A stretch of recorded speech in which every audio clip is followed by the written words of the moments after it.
So, good morning everybody. I am PL Narada, Assistant Professor, Government College Canvas. Today we will discuss about an essay entitled Selected Snob Bridge. आज हम जिस निबंध के बारे में अध्ययन करने जा रहे हैं उसका टाइटल सेलेक्टेड स्नॉब ब्रिज। ये बीए पार्ट 3 के कोटा यूनिवर्सिटी के सिलेबस में सेकंड पेपर के लिए सेलेक्ट किया गया है। सेलेक्टेड स्नॉब ब्रिज, स्नॉब क्या होता है? स्नॉब का मतलब होता है दिखावा और स्नॉब ब्रिज मतलब दिखावापन। सेलेक्टेड मतलब चुनिंदा। ये जो लेख है एल्डस हक्सले का, इसमें कुछ चुनी हुई दिखावटी चीज़ों पर लिखा गया है और इसमें बताया गया है कि किस तरह से लोग दिखावे के आदी हो गए हैं।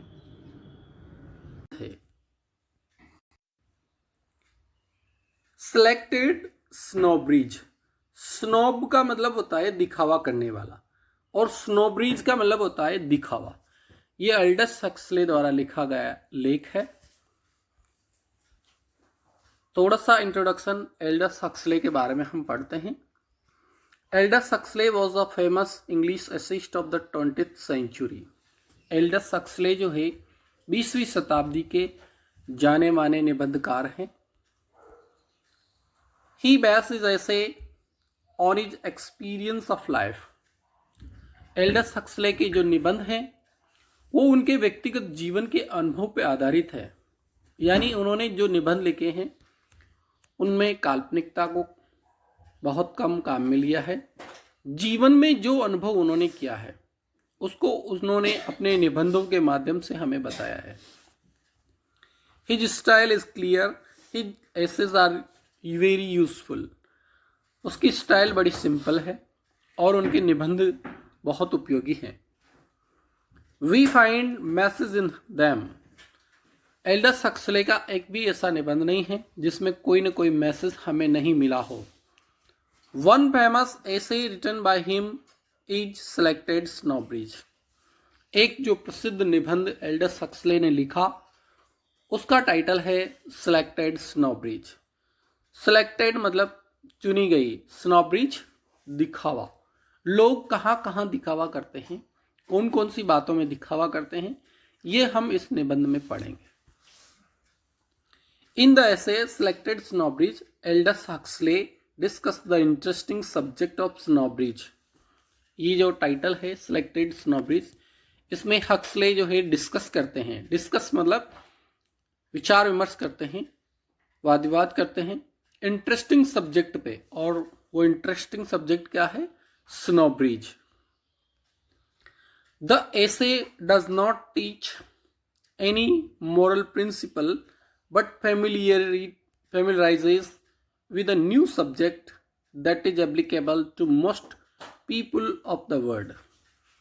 यद्यपि ये जो ऐसे हैं इसमें कोई मोरल प्रिंसिपल मतलब सिद्धांतों को हमें नहीं सिखाया गया है। हमसे ऐसा नहीं कहा गया है कि आप ऐसा क्यों करते हैं, बल्कि हमें फेमिलियराइज किया है। फेमिलियराइज मतलब हमें परिचित कराया है एक नए सब्जेक्ट से जिसको कम या ज़्यादा सभी लोग एप्लीकेबल करते हैं, लागू करते हैं। यानी वो नियम सब लोगों पे लागू होता है। सब लोग स्नॉब हैं, भले ही वो छोटा आदमी हो या बड़ा आदमी हो, कोई न कोई स्नॉब उसके ऊपर हावी रहता है, दिखावा उसके ऊपर हावी रहता है। There are all kinds of people and all kinds of snobberies so that there is nothing in the world about which people can not be snobbish. दुनिया की ऐसी कोई चीज नहीं है जिसके बारे में लोग स्नॉबिश नहीं हैं, यानी जिसके बारे में लोग दिखावा नहीं करते हैं। लेखक के कहने का मतलब यह है कि आजकल लोग जो है प्रत्येक चीज पे दिखावा करते हैं, भले ही वो चीज घातक हो लेकिन फिर भी उसके प्रति लोग जो है दिखावा करते हैं। डेंजरस जो कार्य हैं उनके भी लोग स्नॉब हैं। लेट अस कंसीडर सम स्नॉब्स। हम यहाँ पर इस लेख में कुछ स्नॉब्स के बारे में अध्ययन करने जा रहे हैं। स्नॉब एंड स्नॉबरी, यहाँ पे दो शब्द है, स्नॉब और दूसरा है स्नॉबरी। स्नॉब मतलब दिखावा करने वाला, स्नॉबरी मतलब दिखावा। A snob takes much interest in something. Snob किसको कहेंगे? अगर एक नंबर के क्वेश्चन में पूछा जाता है कि स्नॉब कौन है, a snob takes much interest in something. Snob वो व्यक्ति है जो किसी चीज में बहुत ज्यादा रुचि लेता है। जैसे किसी व्यक्ति को मोबाइल में बहुत इंटरेस्ट होता है, वो तरह तरह के मोबाइल चेंज करता है। किसी को बाइक में बहुत इंटरेस्ट होता है, वो तरह तरह की बाइक लाता है, नई नई बाइक लाता है, फिर बेचता है, फिर लाता है, तो वो स्नॉब कहलाएगा। He gives respect to wealth and social position. जो स्नॉब होता है, जो व्यक्ति स्नॉब होता है, वो रेस्पेक्ट करता है किसका? वेल्थ का और सोशल पोजीशन का। यानी उसके पास पैसा होना चाहिए, अन्यथा वो स्नॉब कैसे रहेगा। दूसरी चीज है उसकी पोजीशन वो बना के रखता है। Snobbery means taking interest in something very much, और स्नोबरी का मतलब है किसी चीज में बहुत ज्यादा रुचि लेना, नई नई चीजों में रुचि लेना। Aldous Huxley begins the essay. Aldous Huxley ने इस एसे की शुरुआत इस लाइन से की है, all men are snobs about something. सभी लोग जो है स्नॉब हैं, किसी न किसी चीज के प्रति वो स्नॉब है। उसने एल्डस हक्सले ने किसी को भी नहीं छोड़ा, सब व्यक्तियों को स्नॉब बताया। He writes about different snobberies. Huxley हमें तरह तरह की स्नॉबरीज के बारे में बताते हैं। तरह तरह की स्नॉबरीज कौन कौन सी है स्नॉबरीज? देखिए, डिजीज स्नॉबरी, बीमारी की स्नॉबरी, बूथ स्नॉबरी, शराब की स्नॉबरी, मॉडर्निटी स्नॉबरी, आधुनिकता की स्नॉबरी, फैमिली स्नॉबरी, बड़े परिवार की स्नॉबरी, आर्ट स्नॉबरी, कला की स्नॉबरी, सोशल स्नॉबरी, सामाजिकता की snobbery, culture snobbery, and line hunting snobbery, और चमचापन जिसको कहते हैं चाटुकारिता की स्नॉबरी। तो इस तरह से हक्सले ने हमें तरह तरह की स्नॉबरीज के बारे में बताया है। There are fashions in snobberies also. जो स्नॉबरीज है उनमें भी फैशन होता है, यानी स्नॉबरीज स्थायी नहीं रहती है, वो भी आउटडेटेड होती रहती है। Old snobberies become outdated and the new ones take their place. पुरानी जो स्नॉबरीज है वो खत्म हो जाती है, आउटडेट हो जाती है, और उसकी जगह पे नई स्नॉबरी आ जाती है। इसको आप समझिए, earlier people use to be snobbish about their families. पुराने जमाने में बड़े परिवार की स्नॉबरी थी। जिसका बड़ा परिवार होता था वो अपने आप को एक सामाजिक तरीके से ऊंचा समझता था। वो समझता था कि मेरे घर में 25 तो जवान ही है, यानी कोई भी अगर झगड़ा करेगा तो वो मात खाएगा। तो पुराने जमाने में बड़े परिवार की स्नॉबरी होती थी। But now family snobbery is on decline. लेकिन आज आधुनिकता के काल में वो जो पुरानी वाली जो स्नॉबरी है बड़े परिवार की, वो खत्म हो चुकी है। बड़े परिवार का लालन पालन मुश्किल हो गया और वह स्नॉबरी खत्म हो गई। New culture snobbery is on the increase, though it is registered by low class people. New culture snobbery, नई जो कल्चर की जो स्नॉबरी है, इज ऑन दिस इंक्रीज, वो बढ़ रही है। लोग जो है अभी नई नई कल्चर को अपनाने में जोर दे रहे हैं। दो it is registered by low class people, यद्यपि जो लो क्लास के जो पीपल हैं वो इसको नहीं अपना सकते। The latest in our time is the booth snobbery, and most young men and women also from 15 to 70 are seen drunk in at least private parties. Latest जो हमारे समय की जो स्नॉबरी है वो है बूथ स्नॉबरी। बूथ स्नॉबरी मतलब शराब की स्नॉबरी।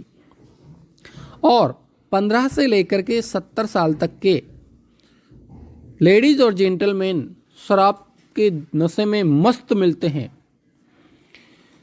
भले ही वो ओपन में नहीं पीते हों, एटलीस्ट इन प्राइवेट पार्टीज, भले ही वो प्राइवेट पार्टीज में ही पीते हों, लेकिन ये स्नोबरी, शराब की स्नोबरी, शराब का जो दिखावा है वो आजकल बड़ा चल रहा है। जैसे आजकल आप यूँ सोचे कि फेसबुक पे फोटो डालने का जो स्नोब है वो आजकल खूब प्रचलन में है।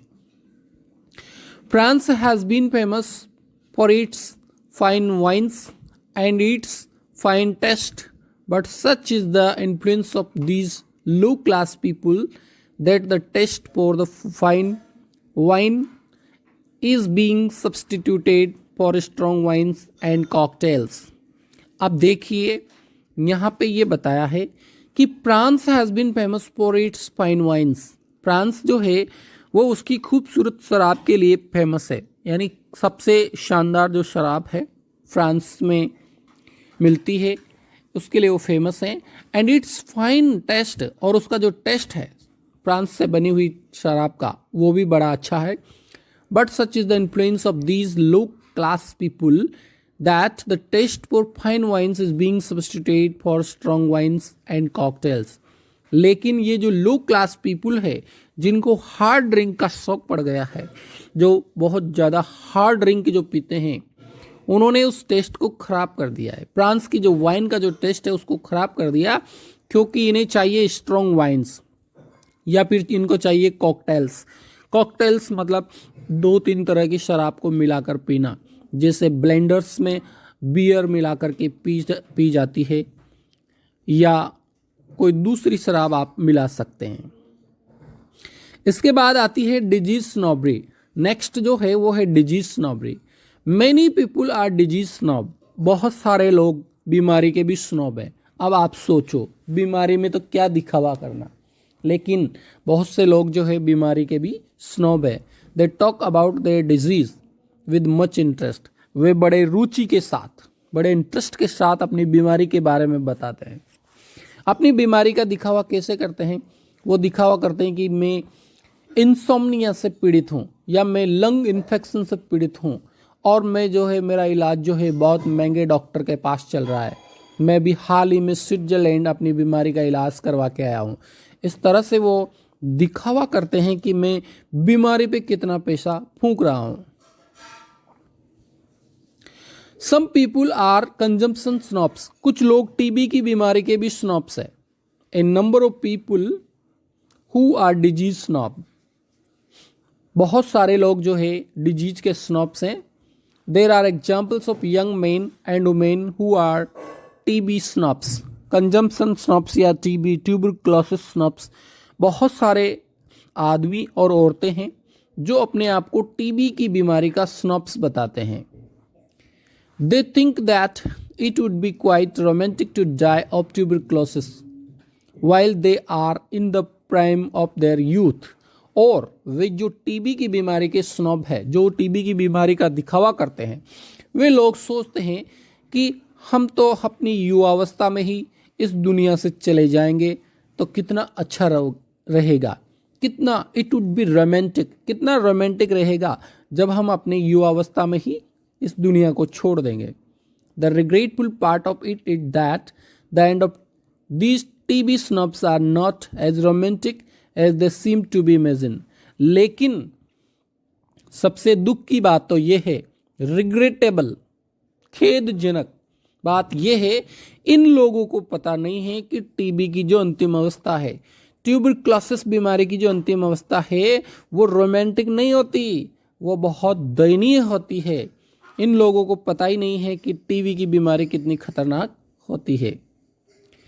They talk lightly about their disease। ये जो डिजीज़ के स्नॉब होते हैं, वे बीमारी के बारे में बहुत ही लाइटली बोलते रहते हैं, बहुत ही हल्के फुल्के अंदाज में कहते हैं, अरे क्या रखा है इस दुनिया में, हम टीबी की बीमारी से वैसे ही मर जाएंगे जैसे किड्स मर गया, जैसे उसकी वाइफ मर गई।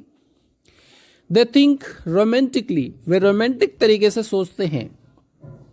They say that a great romantic poet Keats and famous lady Mary also suffered from this disease। वे सोचते हैं, वे कहते हैं कि इस दुनिया में क्या रखा है।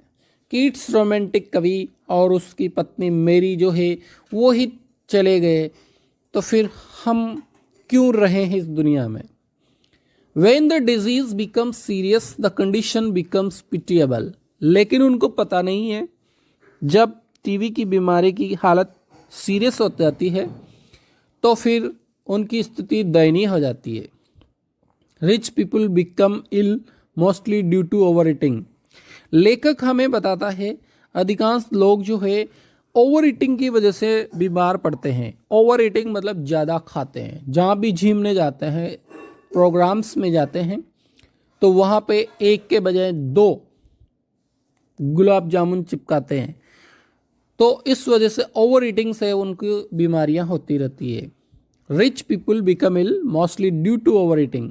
दे go from one doctor to another and spa to spa. वे अपनी बीमारी के लिए एक डॉक्टर से दूसरे डॉक्टर के पास जाते हैं, एक स्पा से दूसरे स्पा में जाते हैं। स्पा जहाँ पे स्वास्थ्य लाभ मिलता है उसको कहते हैं स्पा।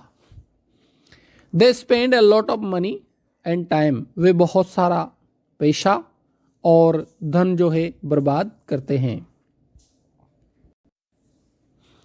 इसके बाद आती है अपनी मॉडर्निटी स्नॉबरी, आधुनिकता की स्नॉबरी।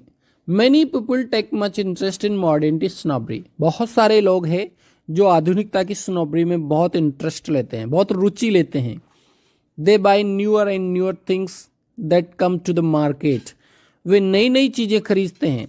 जो भी मार्केट में आती है नई चीज़ें, उनको वे खरीदना चाहते हैं। Advertisement plays a very important part in sales.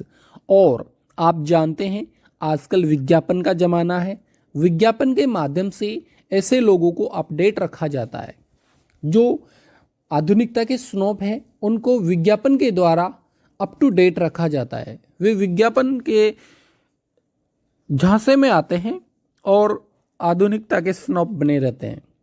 In factories durable things are not made. Factories में ज़्यादा चलने वाली चीज़ें नहीं बनाई जाती। ड्यूरेबल का मतलब होता है लंबे समय तक चलने वाली, क्योंकि अगर लंबे समय तक चलने वाली चीज़ें बनाई जाएगी तो फिर स्नोब जो है वो बोर हो जाएंगे। वो नई नई चीज़ें कैसे खरीद पाएंगे। If engineer makes a very strong building he is called traitor. अगर एक इंजीनियर बहुत मजबूत बिल्डिंग बनाता है तो उसको धोखेबाज कहा जाता है। ट्रेटर उसको कहा जाता है, धोखेबाज। क्योंकि अगर वो बहुत मजबूत बिल्डिंग बनाएगा तो उसको काम कैसे मिलेगा। आर्ट स्नोबरी। और इसके बाद हमारी आती है आर्ट स्नोबरी, कला की snobbery. There are 2 types of art snobs. 2 प्रकार के कला के स्नोब्स होते हैं। They are platonic snobs and unplatonic art snobs. एक होते हैं प्लेटोनिक आर्ट स्नोब और दूसरे होते हैं अनप्लेटोनिक आर्ट स्नोब। देखिए दोनों में क्या अंतर है। The platonic art snobs praise painting but do not buy any painting. Platonic जो आर्ट के स्नोब हैं वो किसी पेंटिंग की प्रशंसा करते हैं, उसकी तारीफ करते हैं, लेकिन खरीदते कुछ भी नहीं है। Unplatonic art snobs buy painting and the painter also. जबकि जो अनप्लेटोनिक आर्ट स्नोब होते हैं वो पेंटिंग को भी खरीद लेते हैं और पेंटर को भी खरीद लेते हैं और उससे कहते हैं भाई तुम हमारे लिए ही काम करोगे। तो ऐसे जो होते हैं ओनली अनप्लेटोनिक आर्ट स्नोब्स आर यूजफुल। जो अनप्लेटोनिक आर्ट के स्नोब्स हैं वो ही फायदेमंद है, क्योंकि जो प्लेटोनिक है उनसे कोई फायदा नहीं होने वाला। इसके बाद आता है लाइन हंटिंग स्नोब्स, चमचे, जिनको चाटुकार कहते हैं वो। Some people are lion hunting snobs. कुछ लोग जो है चमचे होते हैं। They live in contact with famous people. वे बड़े बड़े लोगों के संपर्क में रहते हैं, बड़े बड़े राजनेताओं के पीछे लगे रहते हैं, उनको कहते हैं lion hunting snobs. They feel proud in their contact. वे उन बड़े नेताओं के कॉन्टैक्ट में रहते हैं तो उनको बड़ा गर्व होता है। They talk about there contact with famous people. और जब वे फेमस पीपुल के कॉन्टैक्ट में जाते हैं तो उन लोगों की बातें करते हैं जिनके कॉन्टैक्ट में वो रहते हैं। सोसाइटी स्नोबरी। अब यहाँ पे एक और स्नोबरी है, सोसाइटी की स्नोबरी। सम पर्सन्स आर सोसाइटी स्नोब्स। कुछ लोग जो है समाज के स्नोब्स होते हैं। वे समाज में अपनी इज्जत बढ़वाना चाहते हैं।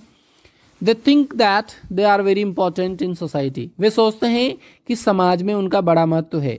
उनके बगैर अगर समाज में, सोसाइटी में कोई डिसीजन लिया जाता है तो वे जो है बिगड़ जाते हैं। They say that they can get any work done in society. और वे समाज के लिए कोई भी काम करना चाहते हैं और उसके लिए वो तत्पर रहते हैं। इसके बाद हमारी एक स्नोबरी है, वो है पजेशन स्नोबरी। पजेशन की स्नोबरी यानी स्वामित्व की स्नोबरी। किसी व्यक्ति के पास बहुत सारी चीज़ों का स्वामित्व है, बहुत सारी चीज़ों का कलेक्शन है, तो वो पजेशन स्नोब्स है। The person who has a four wheeler thinks he is superior to others who do not have motor cars. एक व्यक्ति जिसके पास कार है वह उस व्यक्ति को नीचा समझता है जिसके पास कार नहीं है। The makers of motor cars thinks that this snobbery is very good. Motor car बनाने वाला सोचता है कि ये स्नोबरी अच्छी है, लोगों में ये स्नोबरी रहेगी तभी तो उनकी कार्स बिकेगी, इसलिए वो सोचते हैं कि ये स्नोबरी अच्छी है। Many people change their old models for new models. बहुत सारे लोग हैं जो नए नए मॉडल्स की कार खरीदना चाहते हैं, नए नए मॉडल्स की बाइक खरीदना चाहते हैं। इसीलिए कवि ने उनको पॉप कहा है। The writer says that every snobbery has its pope. Pope का मतलब यहाँ क्या है? जैसे पॉप जो है यहूदियों का सबसे बड़ा धार्मिक गुरु है, ऐसे ही जो व्यक्ति नई नई चीजें खरीदता है, जो स्नोब्स में भी जो टॉप स्नोब्स हैं उसको पॉप कहा है। जैसे धार्मिक गुरु है पॉप सबसे बड़ा, ऐसे ही जो स्नोब करते हैं, जो स्नोबरी करते हैं, उनका जो सबसे टॉप है उसको हम पॉप कहेंगे। The pope of Rome is the head of all the popes of the world. Rome का जो पॉप है वो सभी पॉप्स का हेड है, मुखिया है। In the same way every snobbery has its highest user. इसी तरह से प्रत्येक स्नोबरी का एक हाइस्ट यूजर होता है। As for the value of snobberies it all depends on attitude of its practitioners. क्योंकि हम जानते हैं कोई भी स्नोबरी जो है जब तक सक्सेसफुल नहीं रहेगी जब तक कि उसके प्रैक्टिशनर्स नहीं होंगे, यानी उसकी प्रैक्टिस करने वाले नहीं होंगे। जैसे मोबाइल के स्नोब्स जब तक नहीं होंगे तो मोबाइल नहीं चलेंगे। मोबाइल के नए नए स्नोब्स होंगे तभी तो मोबाइल की बिक्री बढ़ेगी। इफ दे थिंक, अगर वे सोचते हैं, if they think that all activities are good then all snobberies are also good. अगर लोग सोचते हैं कि एक्टिविटी अच्छी बात है तो एक्टिविटी स्नोबरी से बढ़ती है तो सारी स्नोबरीज अच्छी है। समाज में अगर कोई एक्टिविटी होएगी और उस एक्टिविटी को, हलचल को अच्छा मानते हैं तो स्नोबरी को अच्छा मानना पड़ेगा। बट इफ दे थिंक, लेकिन they think that all activities are bad then all snobberies are not good. अगर वे एक्टिविटीज को बुरा मानते हैं तो फिर स्नोबरीज बुरी है। If they think that all the world is in illusion then all snobberies are meaningless। अगर दुनिया ये सोचती है कि ये दुनिया तो सिर्फ भ्रम है, दुनिया के जो लोग हैं वो सोचते हैं कि दुनिया सिर्फ भ्रम है, तो फिर सारी स्नोबरीज जो है वो भी मीनिंगलेस है, उनका कोई उपयोग नहीं है। All depends on our attitude. ये सब कुछ चीज़ें जो है हमारे एटीट्यूड पे निर्भर करती है, हमारा जो दृष्टिकोण है उस पर निर्भर करती है। And approval of what is good activity and what is bad, और हमारी इस राय पे निर्भर करती है। अप्रूवल मतलब सहमति पे कि कौन सी चीज, कौन सी एक्टिविटी गुड है और कौन सी एक्टिविटी बैड है। But most people take the middle position between these two extremes. लेकिन हम में से अधिकांश लोग जो है बीच की स्थिति में रहते हैं, न तो वो स्नोबरीज को बुरा मानते हैं न स्नोबरीज को अच्छा मानते हैं, वो बीच की स्थिति में रहते हैं। यहाँ पर लेखक ने हमें बहुत ही शानदार शब्दों में इस लेख के माध्यम से समझाया है कि स्नोबरीज अच्छी भी है, स्नोबरीज बुरी भी है। कुछ लोग उन्हें अच्छी मानते हैं, कुछ बुरी मानते हैं, कुछ दोनों ही मानते हैं। Thank you students. वीडियो को लाइक कीजिए, शेयर कीजिए, सब्सक्राइब कीजिए।